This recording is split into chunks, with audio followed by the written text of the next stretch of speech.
Hello, it's Andy Rouse here, and I've been testing for the past month this 400 to 800 to see if it replaces my 200 to 600. I've been testing it in a variety of situations. Carry on watching for what I think.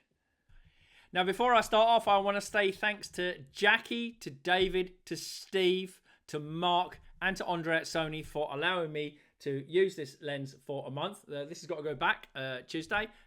This is my one. As you can see, it's got all the nice trendy Alpha Guard camo stuff on it. All right, now I first started off using this lens deer stalking.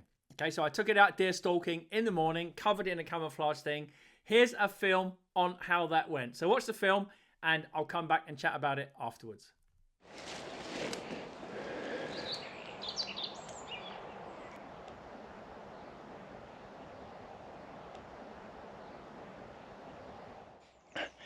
Wow, I mean, what a beautiful spring morning to be out and about.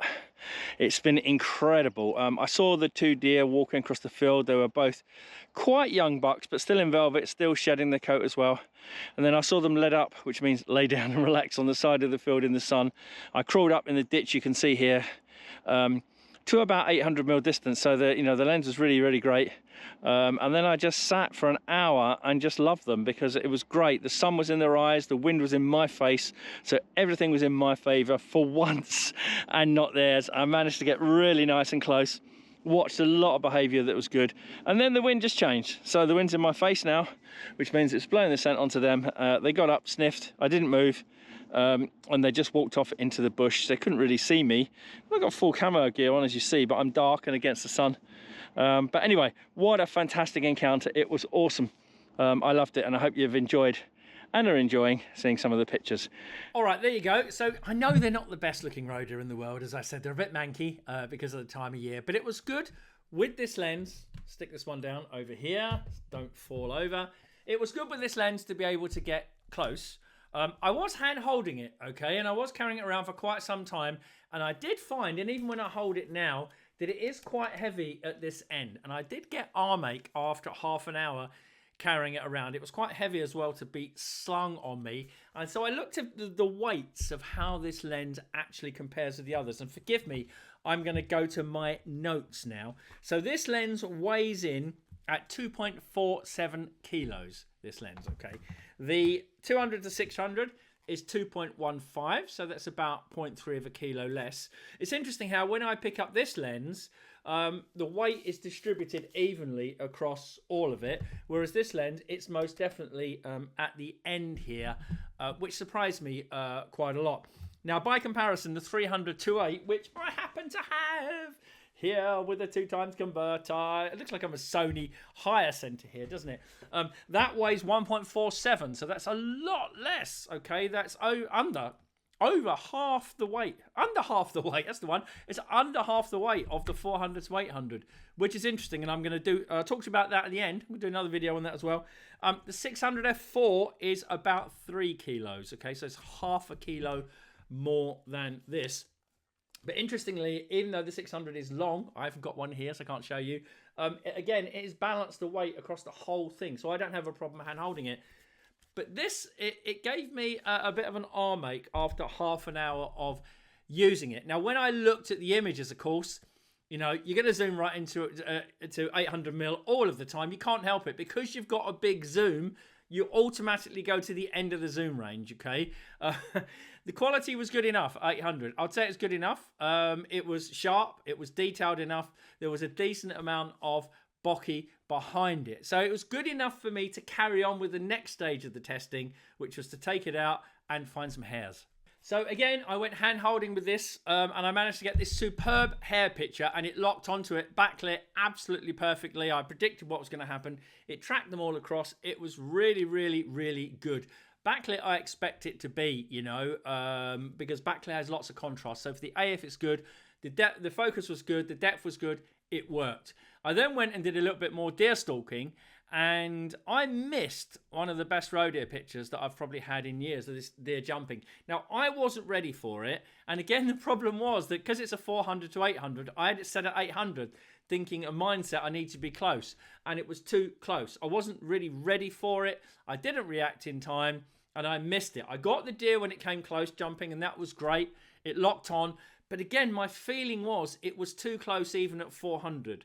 I'm not that kind of photographer. I want to take a picture in the environment as well. So my view was, whilst it was great for taking stuff that was further away like the hares, certainly for the roe deer, I would have rather had my 300 2.8, or this is like one of those like musical things gone wrong, 300 2.8, sorry, or my 200 to 600, he says, wishing he had 45 arms here. So, you know, I'm not going to be negative about it because it's not designed for the kind of thing that I was using it for. A stalking lens is more like this that I use all the time. I love my 200 to 600. And I know there's some of you out there that say, oh, my 200 to 600 is no good. I've tried it. Because I've had comments on the YouTube channel. You know, I've tried it. I can't get a sharp picture with it. I can't understand that, right? I must have a gem. And no, you're not going to nick it. I'm not going to tell you where I live. I'm going to put it in a secret compartment under my bed, and nobody goes there, I tell you. So look, my one's really, really sharp and really good. This has never let me down, this lens. It's a grand, you know. It's very, very light. I like it. It's traveled the world with me, and it hasn't even fallen off the desk here. So I like it very much. This lens is not designed for Andy Rouse the stalker. It's not. When you look at the reviews, most of the reviews, this lens has support. We all need support. And support, I think, is vital. So what I did, I went out and tested it on the local tufted ducks that you see here. Really, really beautiful tufted duck shot. And the lens had support. It was balanced on my knee, so it had some support. And I found it tracked very nicely, the tufted duck in the really nice light. You can see the nice composition here. And I even got a token mandarin, which was really cool. And you can see it's a little bit further away there, but nicely in the frame, worked really, really well. So I decided to do a fair test of it, not an Andy Rouse test, on a tripod, okay, with small birdies, because this is mainly, I'll be honest, you know, when you start talking about 800mm and above lenses, they are for small birdie photographers, okay, or for animals and birds you can't really get close to, all right? So I tested, first of all, with the gold crests, and I've got a garden that's amazing. I've got four gold crest nests in here. So I sat outside on the chair and with this on my tripod, okay, on my flex shooter head with my Gitzo tripod, I sat outside and I got these birdies flitting in and out of the tree. Now the light wasn't great. I want to say, you know, a lot of tests have been in good light of this. The light wasn't great at all. When I look now, I'm just going to look at one of the pictures that you're looking at just to check the shutter speed. Yeah, 400th of a second on ISO 3200. So you can tell the light wasn't that good. The quality is perfectly acceptable. And interestingly enough, look at the bokeh. One of the criticisms I've heard from people who've never used the lens, f8, that's the minimum aperture of this lens. There's no bokeh. Where's the bokeh? Everything's in focus. Of course it's not, because you're using f8 and full frame. It's not as good as an 800 2.8, but an 800 2.8 would be about this wide, and I'd need three of you to lie down and I'd put it across your backs and I'd use it. Okay, it'd be brilliant. If you want to do that, let me know. Okay, it's not going to happen, all right? So let's not talk about fantasy, let's talk about reality. So the bokeh was fine. You can see in these pictures that you've seen on the screen, it's got a nice depth there, and they were invariably sharp. I have to say a large percentage of them were nice and sharp. The problem is the goldcrest is a very flitty, movie bird.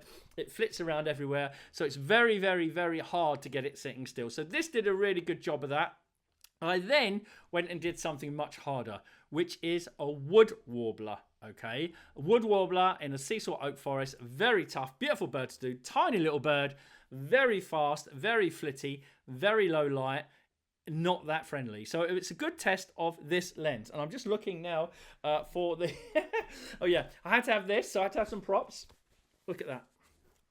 Brilliant. So I had to have this for the midges, okay? The midges were just insane. They bit me all around the top of my legs. But fortunately, yeah, should I keep that on? It's good, isn't it? So this was good for the midges. I also used what we call in the trade a twin shooter. And this twin shooter you can see on the screen allows me to have two cameras and lens setups, one on each side. So on one side I had this one. I had the 400 to 800 on the A1 Mark II.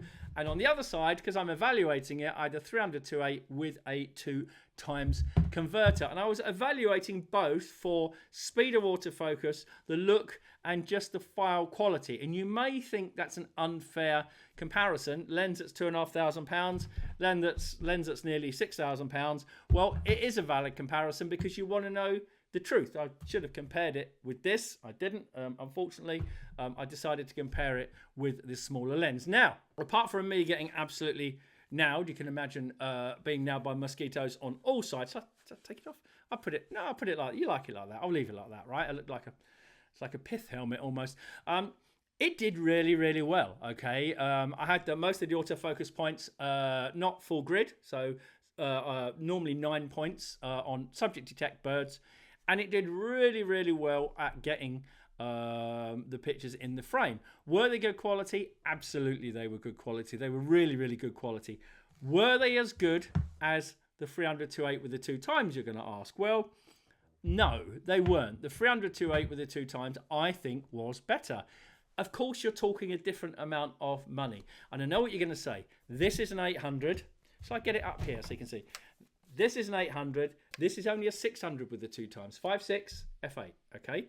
So, you know, I need to get close, Andy. I can't get close in the UK or wherever I am. I need this 800.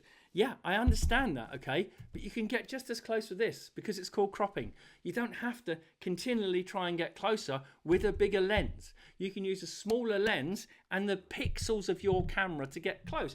A1 Mark II, 8,650 pixels, longest side. Oh my God, that's a lot of pixels. I only need 5,500. I don't know how many you need. Depends what you do with your pictures. If you put them on Instagram, you only need like 1,000 pixels or whatever at the most. You don't need anything. So you can crop your images and get closer. So that means this 25% crop gets me the same image as that, but arguably sharper and also 1 stop faster with this. It means instead of shooting, let's say at ISO 1600, I would shoot at ISO 800. Makes a big difference. Instead of shooting at a 500th of a second, I'd shoot at 1,000th, okay? So these things, these small things can make a big difference. Some people say, oh, I need a better lens to get more pictures in focus. I think what you need to do is focus on what your settings are and what your brain is thinking about why you need to get close. Anyway, those were the tests that I did. Oh, there's one I just forgot. I did a motion test. You saw the deer earlier on that it got. I had this flying mallard as well, and it nailed it very, very well indeed. I got the whole lot coming across the frame. It worked 100%. It was sharp. I was pretty pleased with that. So they're the tests that I did. Let's see what I think about actually how it performed. So I've told you what I think about how it performed. Actually, we should probably take this one away because it's an unfair comparison. Although it's more of a fair comparison with the 200 to 600. Okay, so you know, let's just summarize what I said in the rest of the video. It's heavier, no doubt, than this. Okay, I can feel the balance in my hand on here that it's top heavy, and carrying it is not fun. Okay, when it's top heavy, whereas this one is balanced all the way across. Okay. Obviously, £1,000, 2,700, 3,000, whatever it is. What's the difference in quality between them? It's really hard to judge. I've always said that this is a fantastic quality lens, and I think personally this has the edge. But this is an 800mm lens. It goes 25% further. Okay, so it gives you 25% further of the range, and so you have to account for that. Okay, it's not like putting a 600 with a 1.4 to get 840 millimeters. That would be an unfair comparison. Of course it would be better quality than this, but you're talking probably about £11,000. You know, you're talking about a lot more money. Okay, so if you're a small bird photographer and that's what you like, and you like doing your small birds and you like getting as close as you can, then this is a good choice. Okay, don't put a converter on it, a 1.4 or a 2. Just don't do it because it doesn't really take it that well. So I would not worry so much about the range. If you're a small bird photographer and you want something, then this is a good bet. One of the problems with this is you do need good light. Okay, in low light there is no doubt, okay, that it does struggle a bit because it is f8, the same as all of these kind of zooms from Nikon and Canon and everyone else. In low light, they're all not going to be as good as a 300-2.8, even with a converter on it. They're not. I've just got lenses everywhere. They're not going to be like that. They can't be, okay? And you have to understand that. Now, of course, in the UK, we don't get a lot of sunny days. We have lately, but light can be an issue. If you're living in Africa, brilliant job, okay? Or India, brilliant job. But you might want to think about, hand holding it. Is that an issue because of the weight? I think it is. I think this is a lens that not only you have to have some good light and stuff like that, but you need to support it on a mono. You need it on a mono or a tripod or a beanbag or your leg, or put it in someone's head, get three of you, like whatever you want to do. You need to have it supported, okay? That's bad luck. That's my new picture falling off the wall there. Anyway, we'll carry on. It's a very nice picture of an osprey.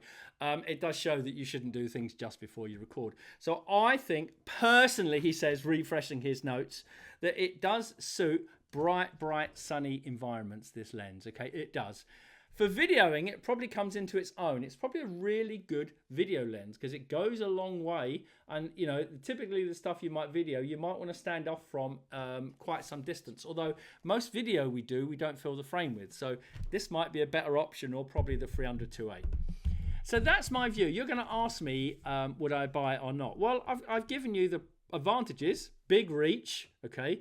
Good price. Great quality, okay? AF works very, very well indeed. So I've given you the positives. I've given you the negatives. It feels a little bit top heavy to me. It's difficult to hand hold. You want to support it. It needs generally good light. Although it did some beautiful backlight, it's also the mentality of using a big lens on 800. You walk around with it on 800. The time you get it to zoom back to 400, you miss all the close shots. And there is a question about whether 400 is close enough. For me and my kind of photography, it's not. But for you and your kind of photography, it might be perfect. So you have to assess what you really need. And then you have to have a reality check. Don't go expecting a 600mm with a 1.4 quality. You don't get it. It's great quality, but it can't be that because there is a difference. For me, I know you're going to say, you're going to buy it. No, I'm not. I'm going to give it back because, again, thanks to Sony for letting me test it, because it's not my kind of lens. Okay, there are other people that will love this lens, but for me, I've got my 200-600 that's beautifully sharp, okay, that I absolutely love. And interestingly, right now, he says putting it safely so it doesn't fall over and another picture doesn't fall off the wall. I'm testing the 300-2.8 with the 2x on it, and I'm finding it's really light to carry around. As I say, it's literally so noticeable. I mean, even with the camera and the converter on, it's no problem, and I'm built like a chip, all right? In case you're wondering why you've switched on and I've got the hat on, you'll have to watch earlier on in the video for that. I'm really loving this 300-2.8 with the 2x or the 1.4, and it encourages me to shoot slightly wider.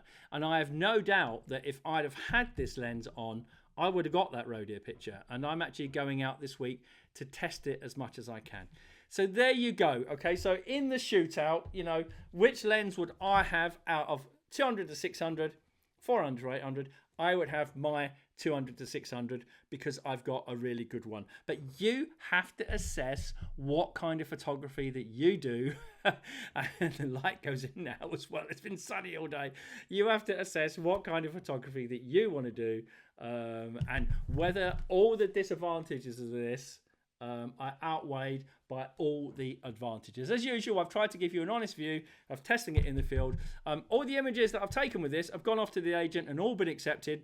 So it means that the quality is good in low light, well good enough to sell on the commercial market. So if it's good enough to sell, for me, it's good enough for you to use on Instagram or Facebook or whatever you want to do your pictures, calendar. I don't care. It's been fun to use it. I've really enjoyed using it, and I'm now going to give it back so that somebody else can get a better use out of it than me. All right, hope that you enjoyed that. I'll always take questions below. So Swift's calling outside, so beautiful. All right, thank you. Bye.